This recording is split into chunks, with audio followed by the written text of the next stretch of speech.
Mesdames, Messieurs, bonsoir et merci de suivre le 20h de la télévision du Burkina. À la une de l'actualité ce soir, pour retenir de l'entretien accordé par le président du Faso au journaliste burkinabé. Dans la soirée d'hier, Marc Christian Kaboré s'est prêté aux questions de 3 journalistes. Pendant 1h30 d'horloge, plusieurs questions ont été abordées et cela s'apparentait à un bilan de son mandat qui s'achève en 2020. Quelques séquences à revoir dans quelques instants. Dans ce journal, nous reviendrons également sur la commémoration du 11 décembre dans nos régions, de Bobo Dioulasso à Dori en passant par Manga, la seule et même attitude, la sobriété et l'indépendance du Burkina surtout étaient marquées par des messages forts à l'endroit des populations. Elles ont le devoir de rester unies face à l'ennemi commun pour écrire les 5 prochaines années d'un État-nation. Et puis, c'est Noël avant l'heure pour des personnes atteintes de cataracte. Elles sont un peu plus de 250 à bénéficier d'une initiative du Centre national de lutte contre la cécité, appuyé par la République populaire de Chine.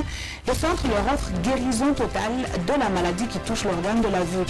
Moyennant quelques frais d'examen médicaux, plusieurs patients sont déjà passés sur la table d'opération au CHU de Tingango.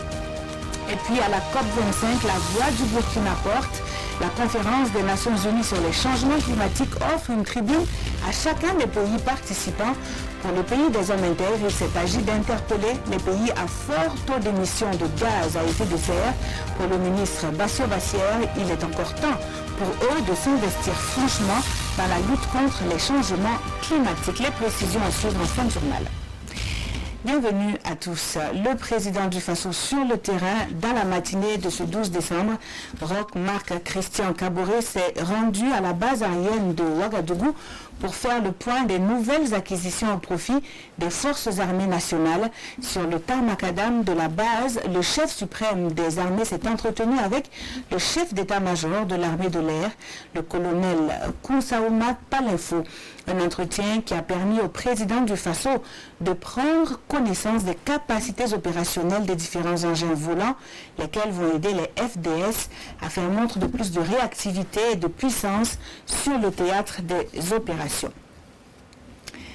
Et avant cette visite de Ouagadougou, le chef de l'État a eu un échange avec le commandant du 31e régiment d'infanterie commando de Tinkodogo. Le commandant Rachid Sawadogo a fait le point de son commandement et de ses hommes au chef suprême des armées. Marc Christian Kaboré a réitéré ses félicitations et ses encouragements au 31e RIC de Tinkodogo engagé sur le terrain de la lutte contre le terrorisme, notamment sur le front Est. Le Burkina, qui est solidaire au Niger, endeuillé suite à une attaque terroriste contre le détachement de postes de reconnaissance d'Inates, une situation qui occasionne le report de la rencontre du 16 décembre à Pau. L'envoyé spécial de la France pour le Sahel était dans la matinée de ce jeudi à Kosiama. Au président en exercice du G5 Sahel, Christophe Bigot s'est voulu rassurant quant à la préparation de ce sommet voulu par le président français. Précision avec Salifou Belem et Maïmouna Traoré. Le président du Faso, Marc Christian Kaboré, reçoit l'envoyé spécial de la France pour le Sahel. Les échanges, selon Christophe Bigot, ont porté sur le prochain sommet de Pau où le président français invite ses pairs du G5 Sahel au dialogue, à la réflexion et à l'action face au terrorisme. Le président de la République a eu, je dirais, des propos très positifs sur la nécessité de travailler ensemble, de travailler sur ce défi sécuritaire. Ce défi sécuritaire, ce devait être l'objet du sommet qui devait se tenir lundi prochain, mais comme vous le savez, compte tenu du malheur qui a frappé le Niger, eh bien, il a été jugé préférable dans ce moment de deuil, dans ce moment extrêmement tragique, eh bien, de reporter le sommet au mois de janvier. Et le Burkina Faso, qui, comme vous le savez, préside le G5, aura un rôle central à jouer pour la préparation de ce sommet. Je connais les impatiences, je connais les exigences des populations, je pense aux réfugiés, je pense aux déplacés, je pense à tous ceux qui ont dans leur famille eu des victimes de ce terrorisme et qui disent qu'il faut agir. Voilà. Il y a une forme d'urgence. Ça a trop duré. Nous allons, dans la perspective de ce sommet, avec le président du Burkina Faso, avec le ministre des Affaires étrangères, travailler pour faire en sorte que ce sommet puisse non seulement afficher, je dirais, la fraternité d'armes, la solidarité, qui est la marque de l'amitié entre la France et les pays du Sahel. Selon toujours les diplomates français, ce sommet devrait déboucher sur des mesures concrètes, une stratégie commune pour répondre au mieux aux défis sécuritaires au Sahel. Et puis plusieurs sources sécuritaires font état d'une base terroriste démantelée hier, 11 décembre, dans la zone de Pama, région de l'Est. Les unités du groupement de forces pour la sécurisation de l'Est et du Centre-Est ont neutralisé 15 terroristes au cours de cette opération. De l'armement, des munitions, des engins explosifs improvisés ainsi que des vivres et des stupéfiants ont également été saisis. Revenons à présent sur l'entretien accordé hier à Tenkodogo. Le chef de l'État n'a voulu éluder aucune des questions des 3 journalistes donc face à lui. Cette rencontre de l'autorité de l'État, la trêve sociale, presque tous les sujets brûlants de l'heure ont été abordés au cours de cet entretien qui aura duré 1h30. Un résumé avec Pascal Canet. C'est un président optimiste pour l'avenir de son pays qui répond aux journalistes en ce 59e anniversaire du Burkina Faso. D'entrée de jeu, Roch Marc Christian Kaboré veut montrer qu'il est un chef qui va de l'avant malgré les difficultés. Les mauvaises nouvelles tombent régulièrement, mais le président du Faso dit garder le cap, confiant que la victoire viendra au bout. Pour cela, il fait confiance en la capacité des Burkinabés à affronter les difficultés. C'est le moral qui est très haut, parce que j'ai conscience également que le peuple burkinabé est derrière également le gouvernement dans cette lutte que nous menons. C'est cette résilience du peuple burkinabé qui nous permet également de tenir. Et quand vous regardez l'histoire de tous les peuples du monde, il y a eu des moments où ça a été très difficile. On doit être conscient que si nous nous soudons et que nous travaillons ensemble, si nous soutenons nos forces de défense et de sécurité, on arrivera au succès que nous escomptons. Toujours dans le domaine de la sécurité et abordant l'actualité avec les journalistes, notamment l'invitation du président français à clarifier sa position à Pau en France, le président du Faso regrette plutôt la forme. Le temps a causé plus de problèmes, évidemment, et comme vous savez, chacun y va de son interprétation. Mais la lettre qui a été adressée n'a pas du tout le même contenu que, je dirais, le ton. C'est comme j'ai dit, je comprends que, évidemment, la question était de rassurer l'opinion publique française sur les engagements du président français. Mais après le décès de 13 soldats. Mais en même temps, quand on le fait de cette manière, on oublie que les autres aussi ont une opinion. Et que quand les opinions se télescopent, ça devient des problèmes. Et ça crée plus de problèmes qu'il n'en faut. Puisque aujourd'hui, parlant donc de la position des Africains ou des pays sur la France, ça n'a fait qu'augmenter ces problèmes-là. Son mandat s'achève dans une année. Malgré les difficultés liées justement à la question sécuritaire qui s'est invitée dans son programme, le chef de l'État a des motifs de satisfaction. Ses promesses en matière de santé, d'eau et d'infrastructures sont en passe d'être tenues. Je dois dire qu'au niveau de la santé, on doit s'enorgueillir qu'il y a la gratuité des soins pour les femmes qui aujourd'hui, après 4 ans d'exercice, nous coûte également au budget de l'État plus de 90 milliards. Cela, ça a été une action volontariste et je suis fier que nous puissions tenir cet engagement jusque-là. Toujours au niveau de la santé, nous avons inauguré la dernière fois le centre hospitalier universitaire régional de Ziaré. C'est une belle réalisation qui va permettre également au plateau central de pouvoir améliorer les soins de qualité pour les provinces qui forment cette région. Au niveau de l'eau, la fin et l'inauguration du barrage de Samandeni que vous avez vu, c'est quand même une fierté pour le Burkina Faso. Si on regarde également au niveau de l'électricité, d'énergie, des efforts ont été faits. Nous sommes passés de 300 mégawatts de potentiel aujourd'hui à 600, avec des perspectives, avec les interconnexions et également le développement de l'électrification rurale, de pouvoir passer d'ici 2020 à environ 1000 MW. Au niveau de l'enseignement, également des choses ont été faites. Je vous ai dit, les écoles supérieures, nous sommes à 60%, les CG, nous devions faire environ 320, nous en avons fait près de 450. Alors, je veux dire qu'il y a des réalisations quand même qui sont concrètes, qui sont faites et dont nous devons nous enorgueillir. L'entretien d'1h30 a également permis au président du Faso d'inviter les partenaires sociaux à une trêve durable afin que tous les Burkinabés puissent participer à la résolution des difficultés que traverse le pays. Et les sujets abordés au cours de cet entretien sont au cœur de la controverse. Ce soir, votre émission vous propose un plateau inédit avec des analystes et des politiques pour un décryptage sans complaisance. Controverse avec Simon Gongo. C'est à suivre donc en direct à partir de 21h. Si tous les projecteurs étaient braqués sur Tenkodogo, quelques-uns des nôtres étaient également tournés dans nos régions. La célébration du 11 décembre n'est pas passée sous silence dans les hauts-bassins. À Bobo-Dioulasso, le message était sans équivoque. Les populations de la région doivent faire preuve de résilience dans le contexte douloureux du pays. Moussa Zerbo et Richard Sawadogo pour le reportage. Situation sécuritaire oblige. Pas de paras civilo-militaires à la commémoration du 59e anniversaire de l'indépendance du Burkina Faso à Bobo-Dioulasso.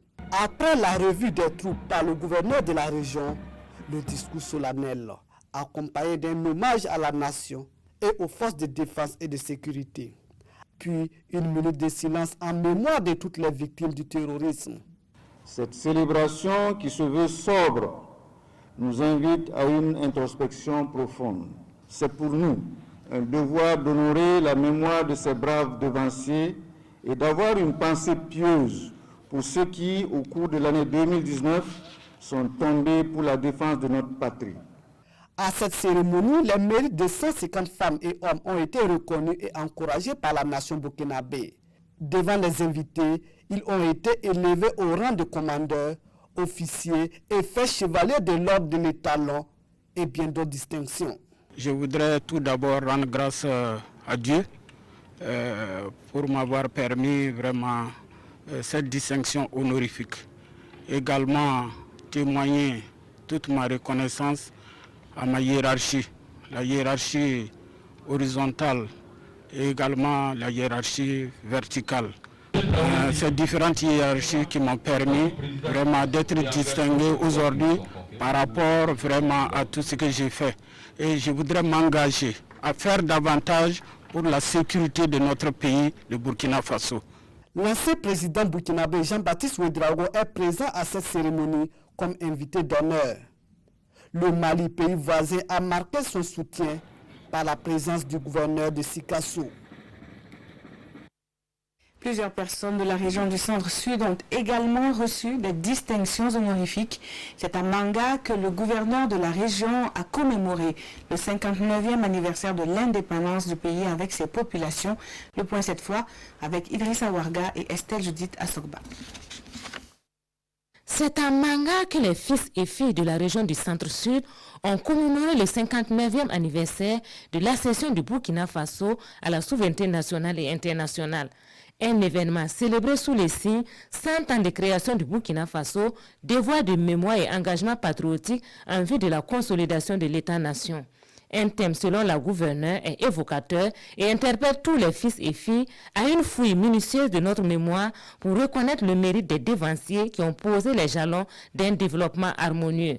Le contexte particulier de cette célébration nous a obligés à avoir une cérémonie sobre, modeste, mais lourde de sens. Et cela n'enlève rien à notre fierté, à notre honneur, en tout cas d'être un Burkina Faso indépendant. Un événement célébré dans la sobriété à travers une prise d'armes et de décorations. Ils sont 52 citoyens de la région dont le mérite est reconnu et c'est avec joie qu'ils reçoivent leur distinction. Si après un travail, on reconnaît votre mérite, il y a quoi s'en réjouir. C'est vraiment des sentiments de joie, des sentiments de reconnaissance aux plus hautes autorités du pays reconnaissance aux plus hautes autorités du ministère des Sports et des Loisirs. Et je voudrais exprimer toute ma reconnaissance et ma gratitude aux plus hautes autorités de notre pays, et surtout à l'endroit de ma hiérarchie. Et ma pensée va à l'endroit de mes collaborateurs qui ce jour n'ont pas été promis. Et je leur souhaite en tout cas beaucoup de courage. Cette commémoration coïncide avec le centenaire de la création de la Haute-Volta, actuelle Burkina Faso. Et pour la gouverneure, ce devoir de mémoire permet d'en tirer toutes les leçons en vue de consolider le socle de notre vivre ensemble et de notre avenir commun. Dori a été le point de convergence le 11 décembre. Ils sont venus de toute la région du Sahel pour marquer l'événement commun à tous les Burkinabés. La région particulièrement éprouvée par le contexte sécuritaire se veut résiliente. Dans la foulée, 71 distinctions ont été remises à des personnes physiques et morales pour services rendus à la nation. Les images de Aïma Fassal Sissé et Seyidouzon pour le commentaire. Le 59e anniversaire de l'indépendance du Burkina, célébré en toute sobriété dans la région du Sahel. Une célébration marquée par deux grands actes. Le premier acte est celui du discours du gouverneur, un discours largement dominé par la situation sécuritaire qui traverse le pays en général et en particulier la région du Sahel. Le bilan, il est lourd pour le Sahel. À la date du mois d'octobre 2019, l'on dénombrait dans notre région du Sahel 709 écoles fermées sur un total de 1068. 42 établissements du post-primaire et du secondaire fermés. 33 formations sanitaires fermées et 160 741 personnes déplacées internes, soit 33,5% de la population du Sahel. Une situation qui a amené les autorités régionales à l'instauration d'un couvre-feu en octobre dernier, couvre-feu qui est toujours en vigueur dans tout le Sahel.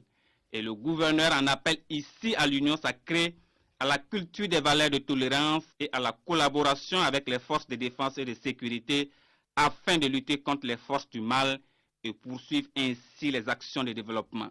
Le deuxième acte a consisté à la cérémonie de décoration. 71 personnes ont reçu la reconnaissance de la nation. Et je remercie tous ceux qui m'ont proposé la décoration, mes supérieurs hiérarchiques, mes collègues de service qui ont eu à m'accompagner. Quand on te décore, tu dois aller de l'avant, tu dois faire mieux. Donc c'est ce sens que moi je donne à cette décoration-là. Une pensée également aux personnes déplacées de la région du Sahel à ce 59e anniversaire de l'indépendance du Burkina. Elles reçoivent ici un don de vivres. Le geste est de la Fédération burkinabé de football, parrain de la Coupe de l'indépendance du gouverneur. Et l'on poursuit avec cette lancée dans la région du Centre-Est qui a relevé le défi de l'organisation du 11 décembre 2019. Celle des cascades fera-t-elle mieux? Réponse en 2020. En attendant, la région qui va accueillir les festivités du 60e anniversaire de l'indépendance du Burkina a reçu le flambeau du 11 décembre. C'était au cours d'une cérémonie pendant laquelle la région du Centre-Est a voulu en mettre plein la vue à son challenger. Amadou Seydou Nikema et Ibrahim Sanou nous en parlent.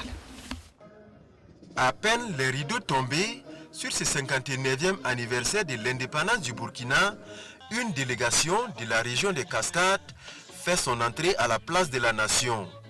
Objectif, reprendre les flambeaux pour les préparatifs du 60e anniversaire qui doit se tenir dans cette région. Le ministre de l'administration territoriale, de la décentralisation et de la cohésion sociale nous a remis le flambeau en nous ordonnant, en nous instruisant de préparer le 60e anniversaire de notre indépendance en 2020 à Banfoura. Je peux vous dire que nous sommes prêts et nous allons relever le défi. Ils ont dit inégal et inégalable. Nous n'avons pas de slogan pour le moment, mais vous serez surpris.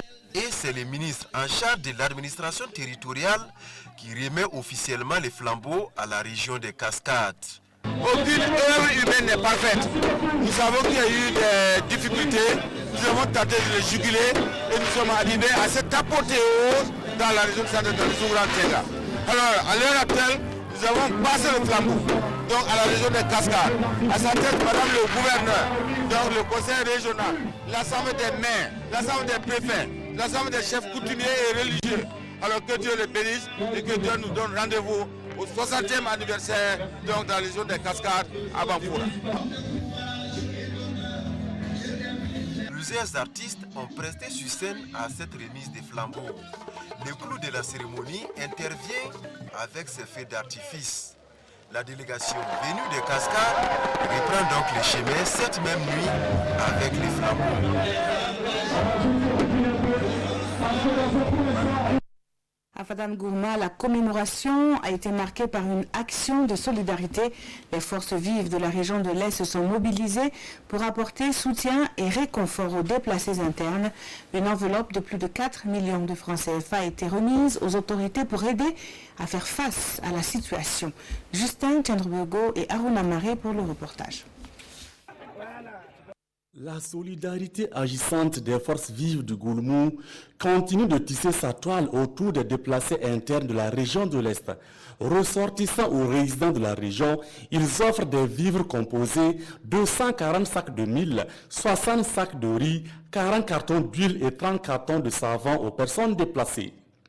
On a décidé qu'il était de bon ton, qu'en lieu et place d'une célébration festive, nous puissions marquer ce acte de solidarité en offrant ces vivres d'une valeur de plus de 4 millions de francs CFA à nos sœurs et à nos frères déplacés pour leur témoigner notre solidarité conformément à l'appel du chef de l'État qui, dans son discours à la nation, a demandé que nous développons une capacité de résilience interne pour montrer au monde entier que les Burkinabés sont unis et sont solidaires. C'est une surprise agréable pour moi. Le niveau central est venu nous appuyer et présentement nous sommes en distribution.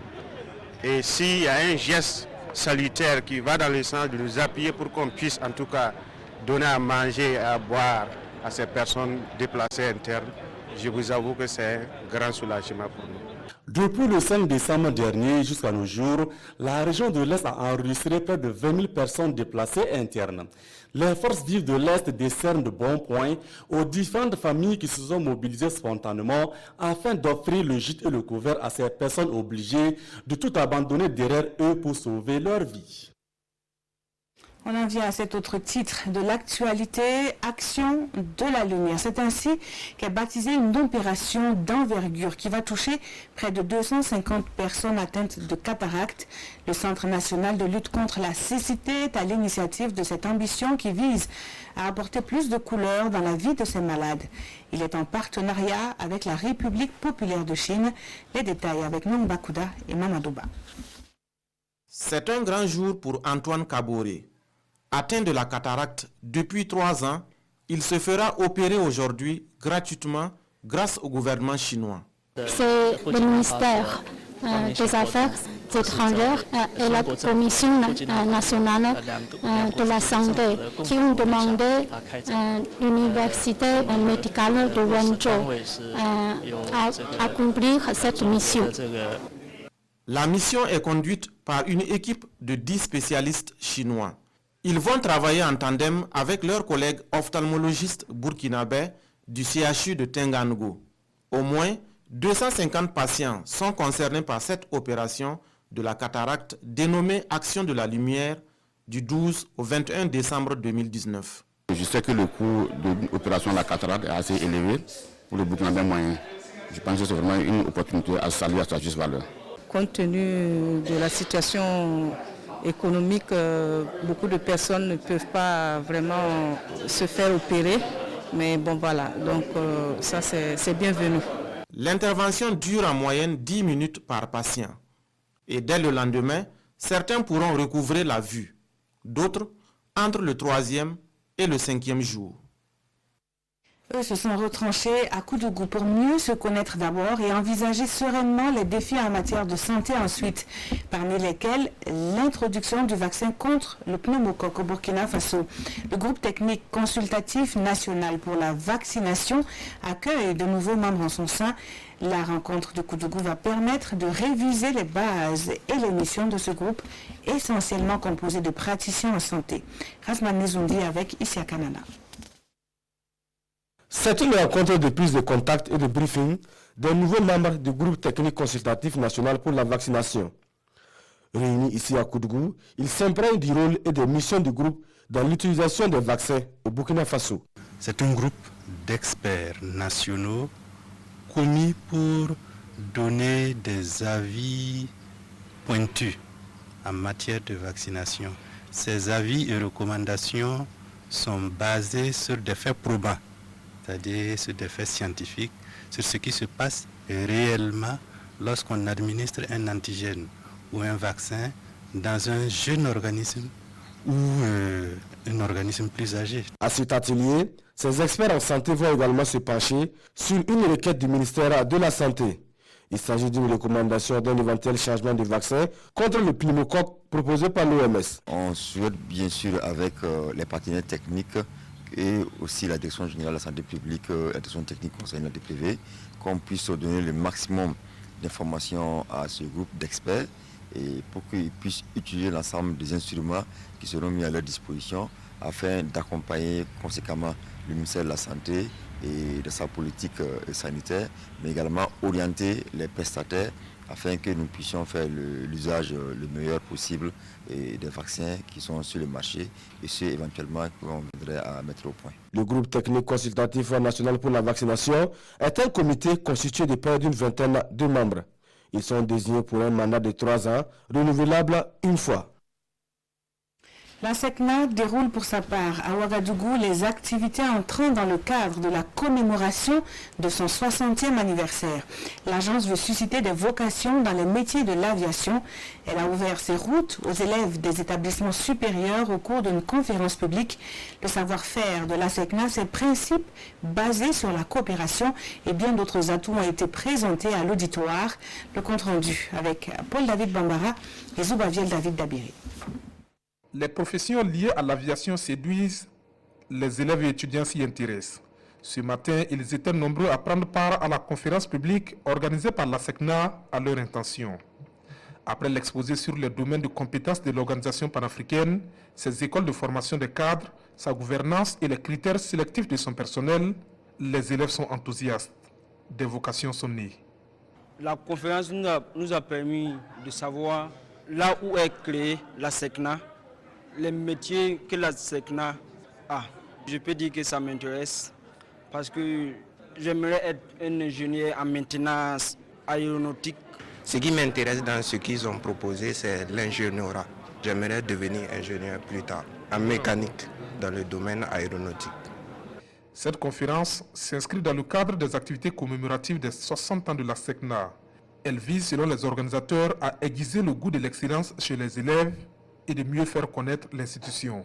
Il y a beaucoup d'engouement au travers des questions que nous avons récoltées ce matin. Nous avons au moins une vingtaine de questions et la plupart des questions sont posées sur les conditions d'intégrer la SECNA. Dès lors qu'on parle de concours et qu'on parle d'une institution comme la SECNA, qui est une institution qui rend des services pointus, de qualité, il va sans dire que la sélection est très poussée. Donc, ce qu'on peut dire, c'est vraiment travailler, toujours travailler, être dans les meilleurs. Et c'est la formation base scientifique qui est en tout cas la plus prisée. La SECNA, c'est aussi 4000 spécialistes formés en 60 ans et la gestion de plusieurs dizaines d'aéroports dans les 18 pays membres.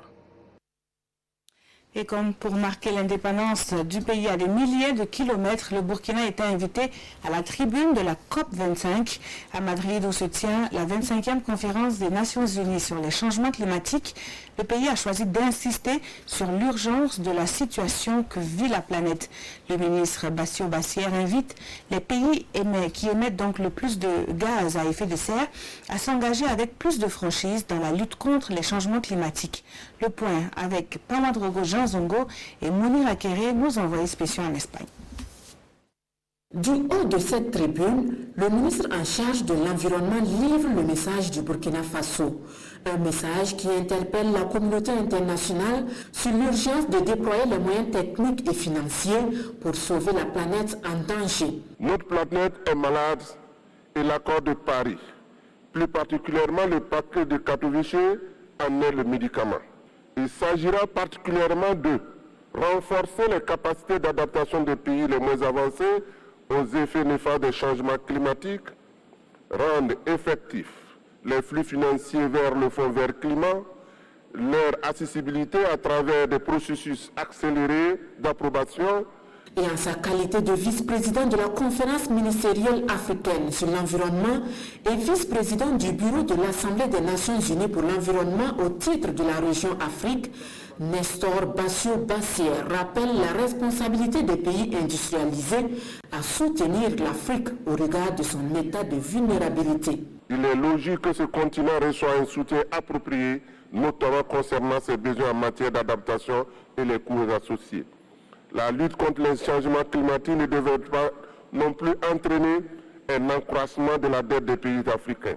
Adopté à Madrid, des décisions courageuses, c'est la suggestion du ministre de l'Environnement du Burkina, car selon lui, seules des décisions audacieuses peuvent permettre de réajuster la trajectoire des émissions de gaz à effet de serre vers l'objectif 2, voire 1,5 degrés Celsius. Merci d'avoir suivi ce journal qui s'achève. Dès demain, une nouvelle équipe s'installe pour le 20h du week-end. Dans quelques instants, votre émission Controverse à suivre en direct. Très bonne soirée sur la télévision du Burkina.